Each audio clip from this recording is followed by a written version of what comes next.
തെരഞ്ഞെടുപ്പ് കഴിഞ്ഞു. ഇന്നിപ്പോ വി.ഡി. സതീശന്റെ ഒരു പ്രതികരണം വന്നിട്ടുണ്ട്. എങ്ങനെയാണ് കോൺഗ്രസ് വിജയപ്രതീക്ഷയിലാകുന്നതെന്ന് പറഞ്ഞാൽ കേരളത്തിൽ ന്യൂനപക്ഷ വർഗീയ ഏകീകരണം നടത്തിയാണെന്ന് കൃത്യമായി പറയേണ്ടി വരും. എന്തുകൊണ്ടാണെന്നല്ലേ, ഈ തെരഞ്ഞെടുപ്പിൽ കോൺഗ്രസ് ക്ലീൻ സ്വീപ്പ് ചെയ്യും എന്ന് പറയപ്പെടുന്ന 5 ജില്ലകളുണ്ട്. സതീശൻ തന്നെ നിങ്ങളോട് പറയട്ടെ.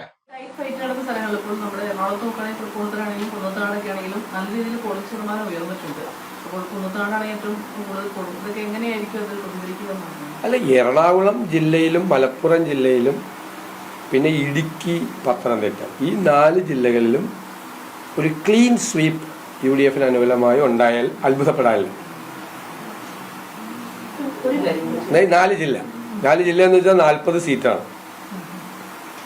16, 14, 5, 5 40 സീറ്റിൽ ഒരു ക്ലീൻ സ്വീപ്പ് ഈ 4 ജില്ലയിൽ UDF അനുകൂലമായി. ഞാൻ ബാക്കി ജില്ലയിലൊന്നും ഞാനത് അവകാശപ്പെടുന്നില്ല. 4 ജില്ലയിലും ബാക്കി ജില്ലയിൽ പത്തനംതിട്ട അല്ല, വയനാട് ഉണ്ടാവും. 43 സീറ്റ്, 5 ജില്ലകളിൽ ക്ലീൻ സ്വീപ്പ് ഉണ്ടാവും എന്നാണ് ഞങ്ങളുടെ ഒരു പ്രതീക്ഷ. 43 സീറ്റ് കേട്ടല്ലോ. 5 ജില്ലകൾ: മലപ്പുറം, എറണാകുളം, ഇടുക്കി, പത്തനംതിട്ട, വയനാട്. നിങ്ങൾ ശ്രദ്ധിച്ചു കാണും. 43 സീറ്റുകൾ എന്നാണ് അദ്ദേഹത്തിന്റെ ഒരു അസസ്മെന്റ്. ഇത് കേട്ടിട്ട് ഈ നാട്ടിൽ ജനാധിപത്യ ബോധത്തിൽ വിശ്വസിക്കുന്ന മനുഷ്യർക്ക് എന്തെങ്കിലും പ്രത്യേകത തോന്നുന്നുണ്ടോ?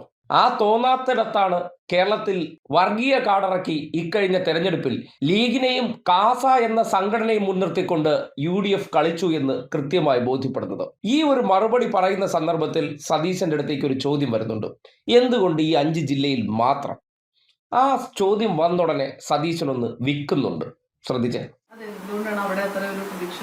അവിടെ അത്രയും നല്ല പൊളിറ്റിക്കലായിട്ടുള്ള ബേസും സോഷ്യൽ ഇതും പിന്നെ ഇലക്ഷൻ വർക്കും ഒക്കെ ഞങ്ങൾ നന്നായി നടത്തി. ഞങ്ങൾ ടാർഗറ്റ് ചെയ്താണ് ഈ 5 ജില്ല. ആദ്യം തന്നെ ഈ 5 ജില്ലയിൽ മുഴുവൻ സീറ്റും പിടിക്കണം എന്നുള്ളൊരു ടാർഗറ്റ് ചെയ്തിട്ടുണ്ട്.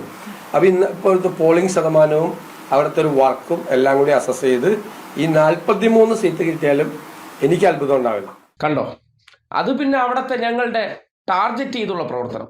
അതെന്താ ബാക്കി ജില്ലകളിൽ ടാർഗറ്റ് ചെയ്യണ്ടേ? മലപ്പുറത്ത് UDF എന്നുള്ള നിലയ്ക്കാണോ മുസ്ലിം ലീഗും ജമാഅത്ത് ഇസ്ലാമിയാണോ അവിടെ വർക്ക് ചെയ്തത്?